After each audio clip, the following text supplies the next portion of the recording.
할렐루야.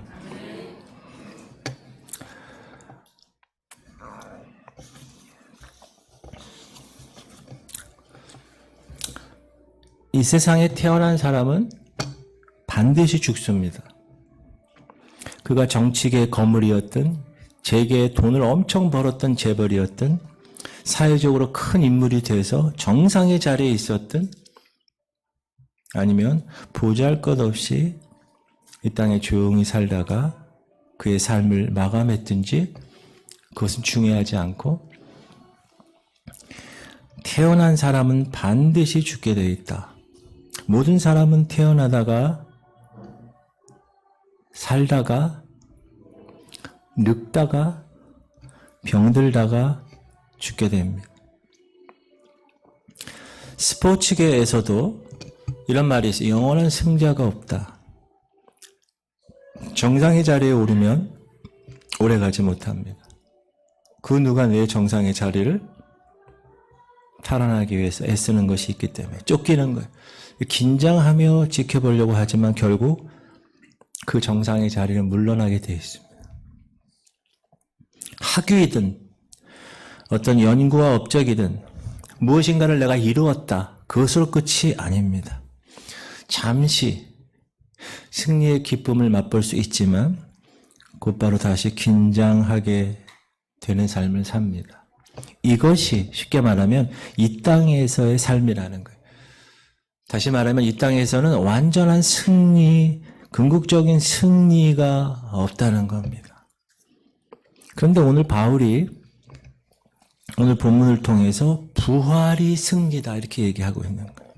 근데 그것도 일시적인 승리가 아니라 영원한 승리다. 그리고 퍼펙트하게 완전한 승리다. 이렇게 얘기하는 거예요. 또한 그 부활은 영광스러운 것이야. 너무 의미 있는 것이야. 이렇게 말하고 있습니다. 여러분 믿음의 장을 히브리서 몇 장이라고 그러죠? 사랑의 장을 어디라고 그러죠? 네. 부활의 장을 어디라고 그러죠? 오늘 읽은 고린도전서 15장이 부활의 장이에요. 이제 기억하세요? 부활 그러면 여러분 고린도서 15장을 찾아야 돼. 여기에 뭐라고 그러느냐? 예수 그리스도의 부활은 성경대로 일어난 역사적인 팩트다. 사실이다. 그렇게 얘기하고. 예수 그리스도의 부활은 잠자는 자들, 죽은 자들의 첫 열매로 죽은 자도 똑같이 부활할 것이야. 세 번째, 죽은 자의 부활은 몸의 부활이야. 여러분 영이 부활하는 게 아니에요. 영은 죽을 수가 없어요. 몸이 부활하는 거예요. 그래서 다른 부활체로 변한다는. 그것도 순식간에. 눈 깜짝할 사이에.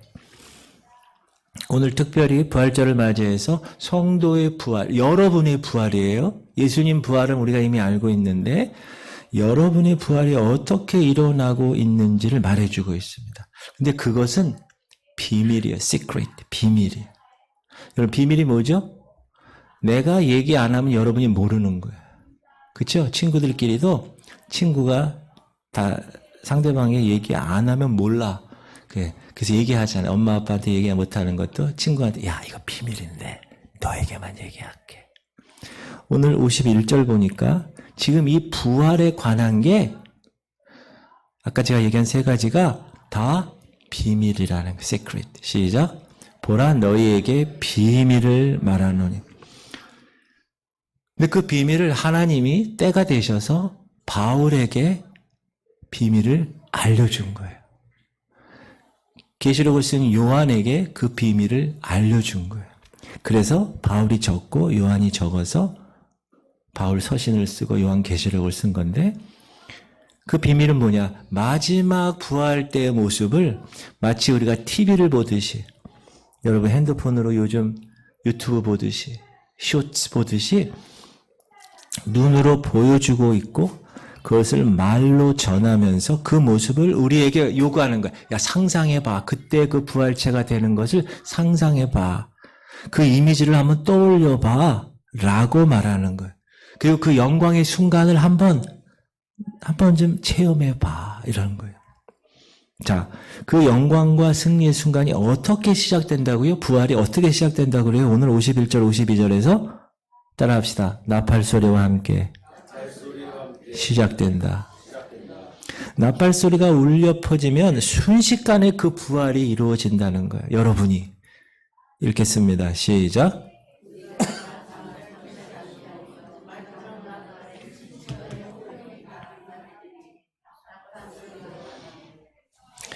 나팔 소리를 그래서 여러분 들으셔야 돼요? 안 들으셔야 돼요? 못 들으면 어떻게 해요? 졸다가 안 되는 거. 그러므로 깨어 있어야 되는 거. 항상 우리가 이 땅에 있으면서. 이 나팔 소리는 무엇입니까? 승리의 순간이 왔다. 그동안의 죄와 사망 때문에 너희가 힘들었고 지쳤고 넘어지고 그런 삶에서 이제는 승리, 완전한 승리의 순간이 온 거야. 빰빠라바라밤 빰빠라밤 빠라바라밤 빠라바라밤 빰빠라밤. 군대에서도 별들이 오면 이거 하잖아요, 우리. 근데 그분이 오는 거예요, 그분이. 데살로니가에서도 요한계시록에서도 예수님이 다시 오실 때 꼭 함께 나팔 소리가 있다고 그랬어요. 데살로니가 시작. 주께서 호령과 천사장의 소리와 하나님의 나팔 소리로 친히 하늘로부터 강림하시리니 그리스도 안에서 죽은 자들이 먼저 일어나고 하나님의 나팔 이게 나오는 거예요. 그래서 그 후에 우리 살아남은 자, 여러분 살아있을 때 주님 오시면 그들과 함께 죽은 사람들과 함께 구름 속으로 끌어올려 랩처 올려 공중에서 주를 영접하게 하시리니 그리하여 우리가 항상 주와 함께 있으리라. 거기서 계시록에서도 시작. 일곱째 천사가 나팔을 불매 하늘에 큰 음성이 나서 이르되 세상 나라가 우리 주와 그의 그리스도의 나라가 되어 그가 세세토록 왕노릇 하시리로다 하니. 여러분 구약 성경에 보면 희년이라는 해가 있어요. 희년. 이 희년이 되면 그 소식을 나팔 소리로 알렸어요. 그 나팔 소리를 들으면 사람들이 아 희년이구나 알았어요. 희년이라는 히브리어가 요벨이에요. 요벨. 요벨을 영어식으로 표현한 것이 주빌리예요. 주빌리. 기쁘다는 거예요. 말 그대로 희자가 기쁠 희자잖아요. 희년. 그럼 희년이 뭐냐? 희년은 모든 것이 원위치 되는 거예요. 자, 노예였어요. 근데 희년이 되면 노예가 해방되어져야 돼. 그건 의무야. 땅이 쉬어야 돼. 땅에 농사를 안 져요. 희년에는. 안식년에도 농사 안 짓듯이 77이 49에서 50년 되는 7번째 희년이 되는 그때는 50년 그때 되는 안 하는 거야. 다 원위치 되는 거야. 모든 백성도 다 쉬는 거야. 평등한 나라가 되는 거야. 처음에 하나님이 만드셨던 그 나라가 되는 거예요. 그래서 구약에서는 이 희년이 선포될 때 나팔 소리가 선포된 것처럼 예수님이 다시 오실 때도 어떻게 된다고요? 나팔 소리가 있다는 거예요. 여러분 그 나팔 소리를 들으실 수 있길 바랍니다. 잠자고 있다가 나팔 소리 못 들으면 어떻게 되는 거예요? 신랑을 맞이하지 못하는 거예요. 제가 어제 결혼식 갔었어요. 우리 장로님 딸 결혼한다고 그래서 제가 아는 그 소식을 듣고 신부가 신랑을 준비하는 것처럼 그렇게 준비해야 된다. 그런데 나팔 소리와 함께 예수 그리스도가 다시 오실 때 이때 우리의 몸은 자 여러분 몸이에요. 여러분 몸은 썩지 않고 다시 죽지 않는 부활의 몸으로 호련히 순식간에 변화된다고 그랬어요. 이게 비밀인데 그 비밀을 가르쳐 준 거예요. 그래서 여기에 적은 거예요. 그래서 제가 목사로서 여러분에게 또 그 비밀을 이야기하는 거예요. 자, 51절 시작. 보라, 내가 너희에게 비밀을 말하노니 우리가 다 잠잘 것이 아니요 마지막 나팔에 순식간에 호련히. 자, 순식간에 제가 땡땡, 호련히 땡땡. 제가 왜 땡땡을 쳤을까요? 중요하니까. 순식간에, in a moment, 아주 짧은 시간에, 호련히, in the twinkling of an eye, 눈이 한번 깜빡거리는 그 시간에. 그 얘기예요, 이게 여러분. 그러니까 여러분, 예수님이 다시 오시면 한순간에 변화되는 거예요. 뭘로? 부활체로. 우리가 여러분 이 땅에서 살 때는 회개도 하고 고쳐먹기도 하고 변화되려고 발버둥도 치고 수고도 하고 노력도 해요. 그렇잖아요. 우리가 지금 그렇게 살잖아요. 그런데 잘 변화돼요? 잘 변화되지 않아요? 따라합시다. 잘 변화되지 않는다. 물론 변화가 있어요. 그렇지만 아주 서서히 변화돼요. 이 죄의 몸을 하나님 원하시는 모습으로 거룩의 삶을 사는 거는 너무너무 힘들어. 내 경건의 훈련을 계속 해야 되면서 조금씩 변해요. 근데 잠시 한눈을 팔아. 그럼 다시 돌아가. 그런 싸움을 우리가 이 세상 살 때 계속 싸우며 살아가는 게 그게 영적 전쟁의 삶이에요. 우리가 이 영원한 승자가 없다고 하는 것처럼 섰다고 하면 넘어질까 조심하라고 하는 말처럼 이 땅에서는 그런 영적 전쟁을 계속 하면서 살아가야 되는 거예요. 우리가 육을 가졌으니까. 그런데 이제 나팔 소리가 나면 빰빠라빠빠라빰 빰빠라밤 내 힘과 노력이 아니라 전적인 하나님의 능력으로 우리의 몸을 순식간에 눈이 깜짝할 사이에 변화시켜 주신다는 겁니다. 여러분 그거 믿으십니까? 그 믿음을 갖고 우리가 살아가는 거예요. 그런데 오늘 말씀은 이렇게 순식간에 변화될 몸에 대한 표현을 얘기할 때 어떤 표현을 썼느냐? 옷 입는다라는 표현을 썼어요. 옷 입는다. 53절 다 같이 시작. 입겠고 입으리로다. 옷 입는다는 표현 역시 우리의 변화의 성격을 알려주는 거예요. 자, 우리 자체가 변화되고 우리 자체가 개조되고 우리 자체가 고쳐지고 달라져서 그리스도의 모습에 다다른다는 것이 아니라 옷을 입듯이 한 번에 옷을 확 입어가지고 외부적인 힘에 의해서 내가 달라진다는 거예요. 그게 부활체라는 거예요. 여러분 이 당시 옷을 통해서 신분을 이제 나타냈어요. 제가 가운을 안 입어요. 저는 원래. 저는 설교에도 부활절날 세례할 때 입고 송구영신 때 가끔 입고 이번에 송구영신 때도 제가 안 입었는데 저는 이 가운을 잘 안 입는데 어느 목사님은 계속 매주마다 입는 분이 있어요. 매주마다 가운을. 뭐 틀렸다 뭐 맞았다 이런 개념이 아니라 그 옷을 통해서 그 당시는 신분을 표현했어요. 그 사람이 노예였어요. 그 사람이 고아였어요. 그 사람이 잘생겼든 못생겼든 그 사람을 데려왔어요. 어떤 주인이. 그래가지고 자기 호적에 올렸어요.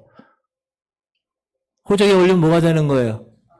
자기 아들이 되는 거예요. 그래서 아들의 옷을 입혔어요. 왕자의 옷을 입혔어요. 그러면 그 애는 과거에 누구였느냐, 과거에 고아였느냐, 노예였느냐, 그랑 상관없이 아들이 되고 왕자가 되는 겁니다. 옷 입는다는 뜻이.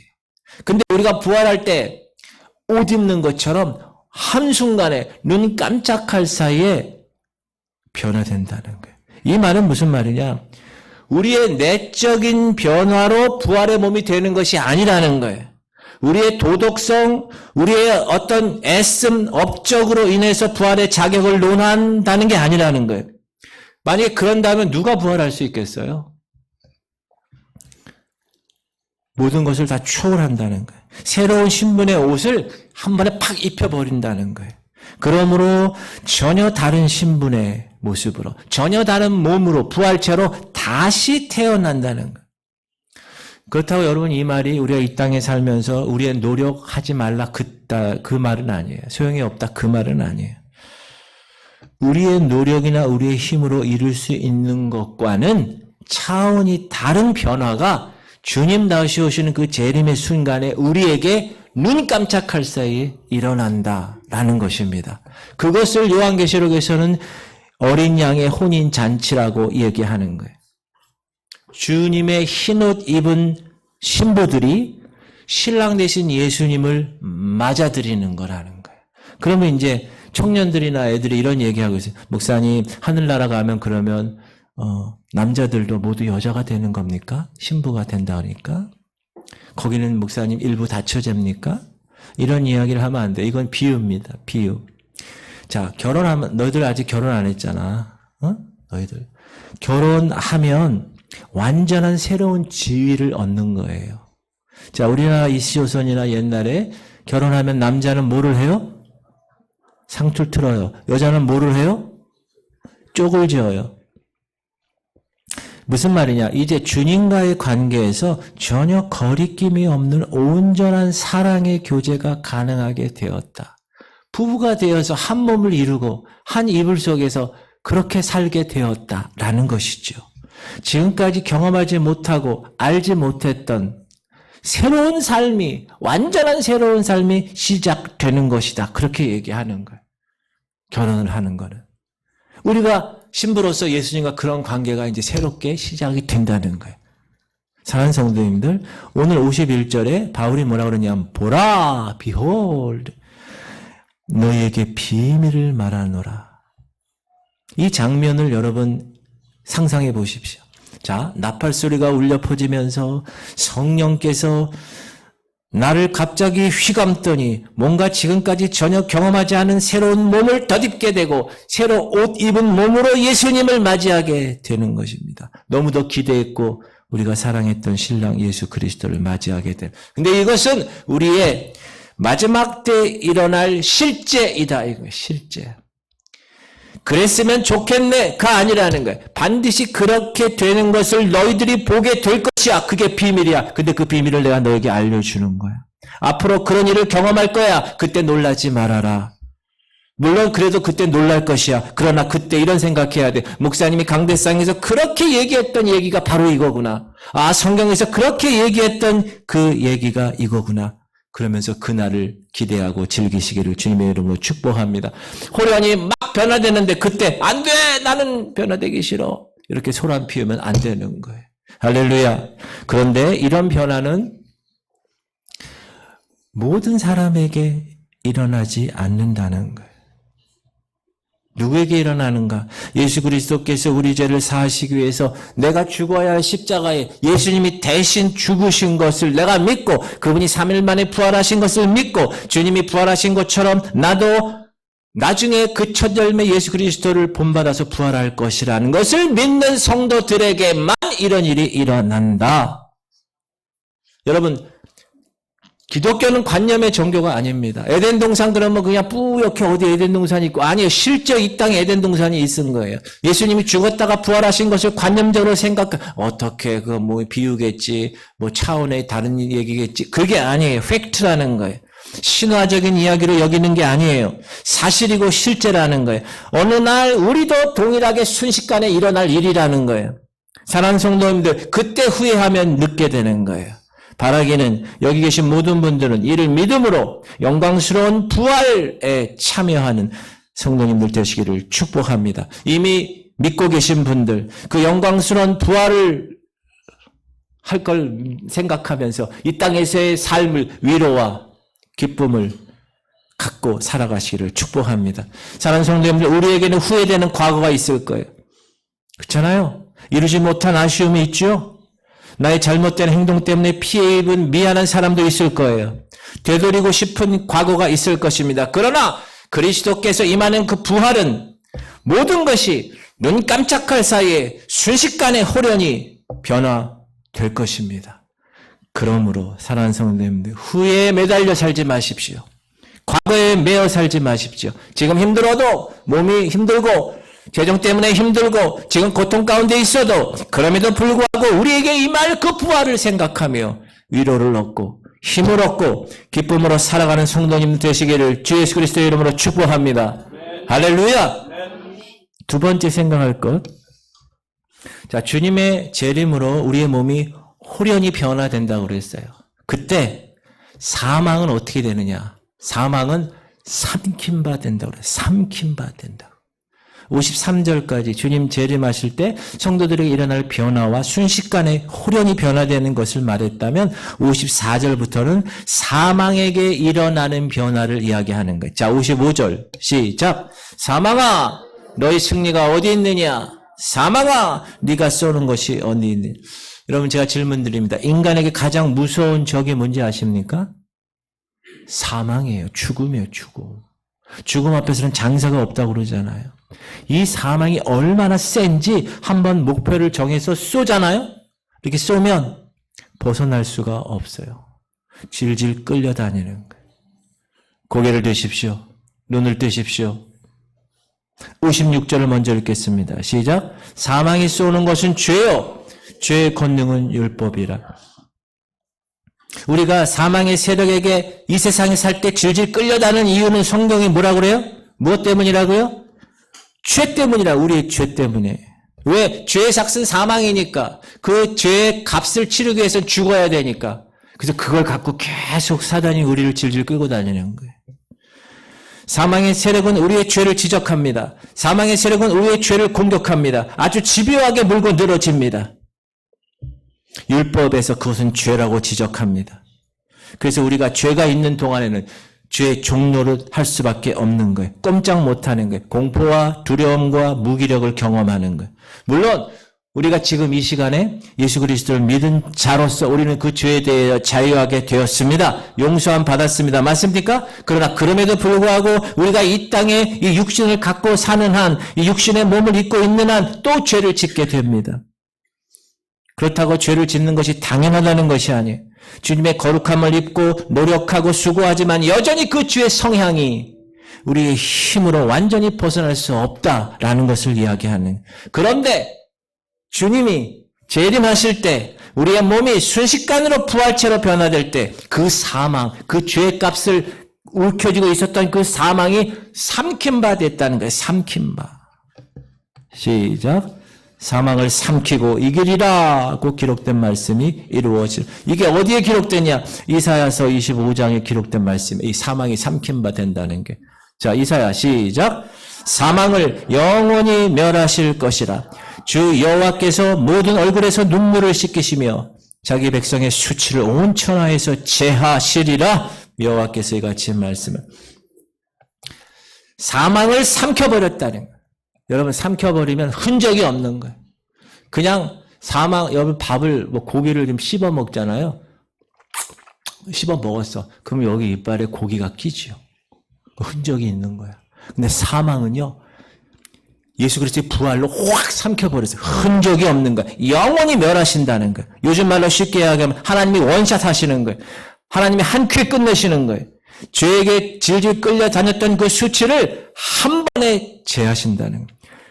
그래서 당당하게 소리칠 수 있는 거예요. 어떻게 소리칩니까? 자, 여러분 55절을 지금 읽을 텐데 꾸짖듯이 당당하게 읽어보겠습니다. 시작. 사망아 너희 승리가 어디 있느냐? 사망아 네가 쏘는 것이 어디 있느냐? 반어법이죠. 못한다는 거 이제 너 승리 없다는 거. 너 못 쏜다는 거예요. 이제 주님께서 사망을 흡입하셨어요. 주님께서 사망을 원샷으로 흡입하셔버렸기 때문에 우리는 이렇게 외칠 수 있는 거예요. 사망아 네 승리가 어디 있어? 이제 없어. 사망아 네가 쏘는 게 어디 있어? 넌 못 쏴 이제. 한번 생각해 보십시오. 우리가 부활하여 호련히 변화되었는데 여전히 사망의 세력이 있다고 생각해 봐요. 기가 죽고 수치롭던 과거 생각이 나는 거예요. 그건 말이 되지 않아요. 그런데 부활하여 이루어질 하나님의 나라에는 전혀 사망의 흔적이 없을 것이라는 거예요. 왜? 하나님의 흔적도 없이 삼켜버리셨기 때문에. 그래서 우리의 자존심을 세워주시고 당당하게 살 수 있는 하나님 나라에 우리는 들어가게 되는 것입니다. 할렐루야. 그 믿음을 갖고 사는 여러분 되시길 바랍니다. 또 한 가지 우리가 생각할 것이 있어요. 부활할 때 진정한 용서가 된다는 거예요. 여러분, 죄는 아주 실제적인 문제입니다. 내가 누구에게 잘못했어요? 그럼 그 사람을 찾아가서 죄를 시인하고 용서를 구하지요.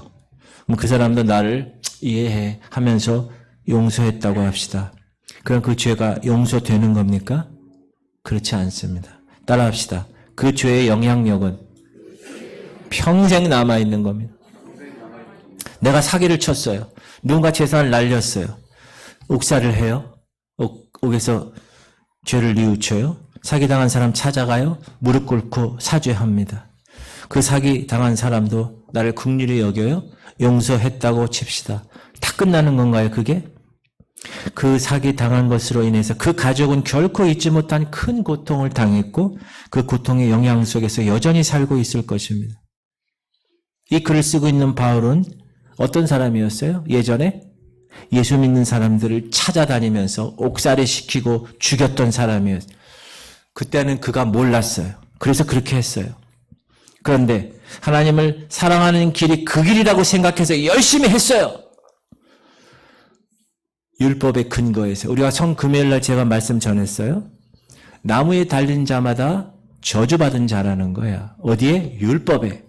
바리새파 중에 바리새파인 이 바울 입장에서는 예수가 나무에 달린 것은 저주받은 인생이야. 왜? 율법의 근거에서. 신명기서에. 그러면 그 저주받은 인생에 어떻게 메시아가 될 수 있는 거야? 말도 안 돼. 구원자가 될 수 없어. 그렇게 자기 신념을 가지고 율법의 근거에서 그렇게 예수 믿는 사람들을 잡아 죽였어요. 그런데 그가 다메섹에서 그 예수를 만납니다. 그러면서 깨달은 게 있어요. 예수가 예수의 죄 때문에 저주받아 십자가에 달린 게 아니라 예수가 나 죄 때문에, 내 죄 때문에, 우리의 죄 때문에 십자가에 대신 짊어지셨다는 것을 알게 됐어요. 그래서 바울이 다메섹에서 예수님을 만나고 그 진리를 깨달은 이후에 예루살렘 교회를 찾아가요. 용서를 구합니다. 예루살렘 교회 사도들이 그를 맞아줘요. 그를 용서합니다. 그리고 나서 바울은 주를 위해서 열심히 살았습니다.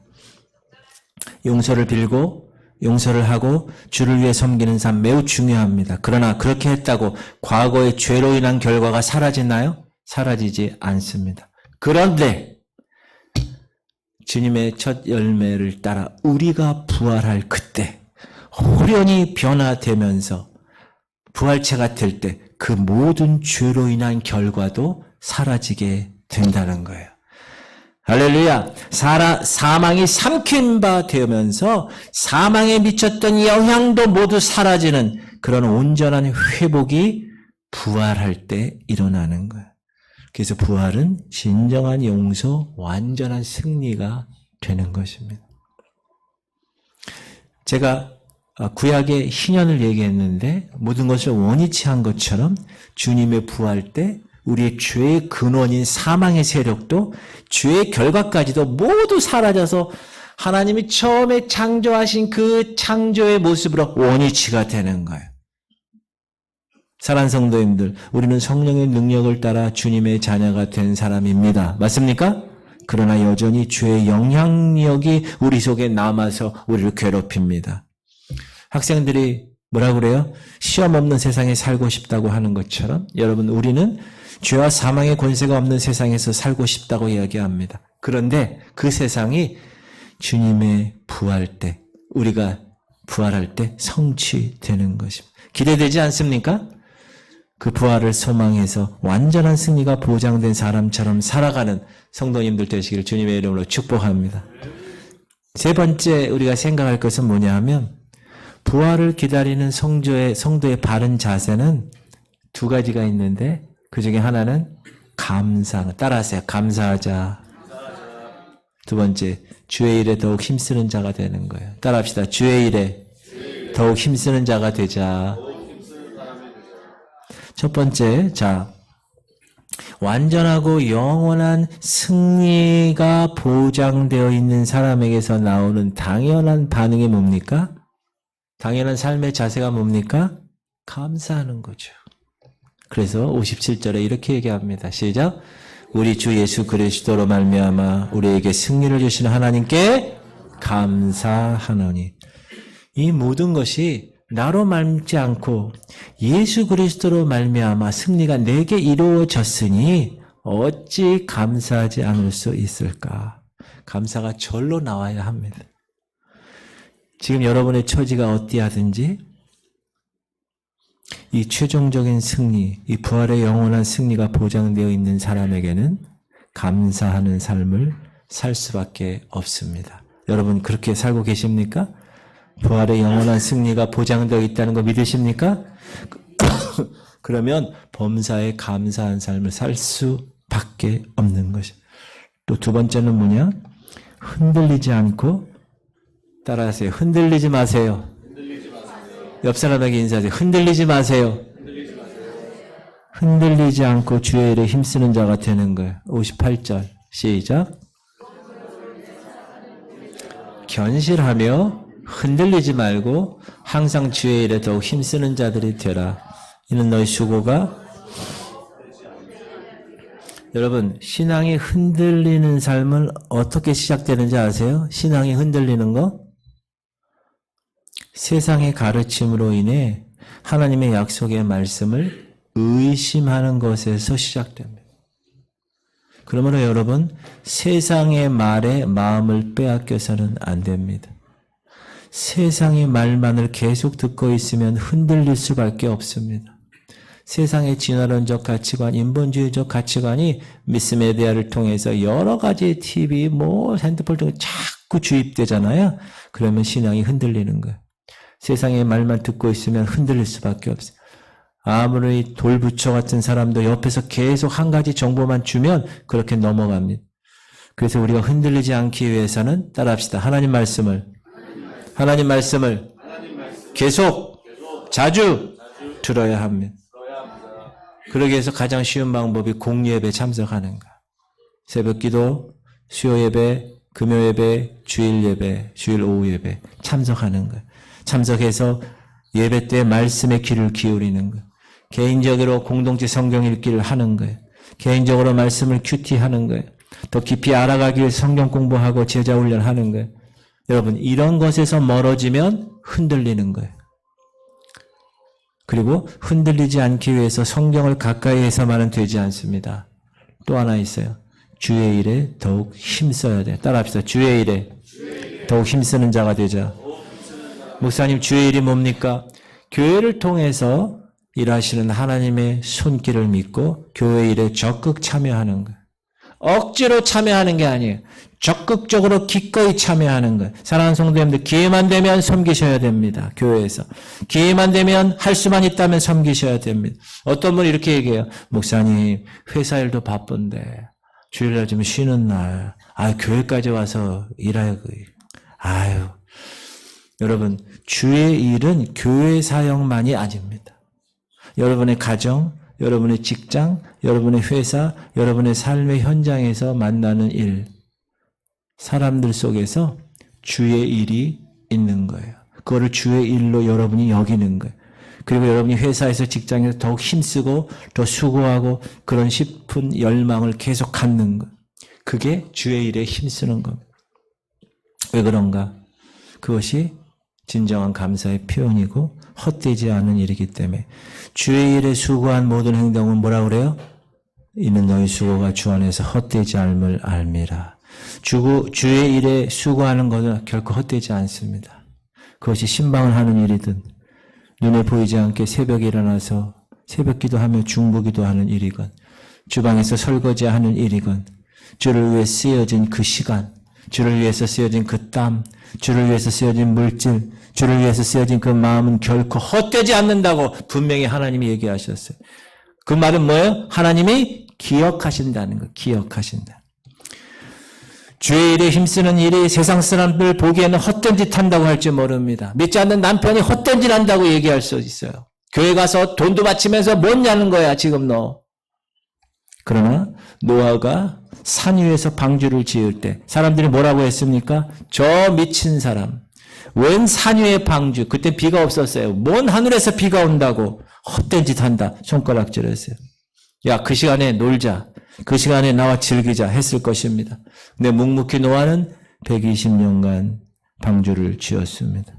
그리고 그 행동이 헛되지 않았다는 것이 한순간에 증명되었습니다. 뭐로?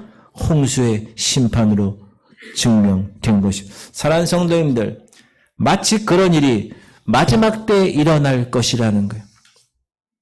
마지막 때 우리에게 헛된 짓 했다고 하는 사람들, 우리에게 손가락질 했던 사람들이 아이고 헛된 일이 아니었구나 드러나게 될 거예요.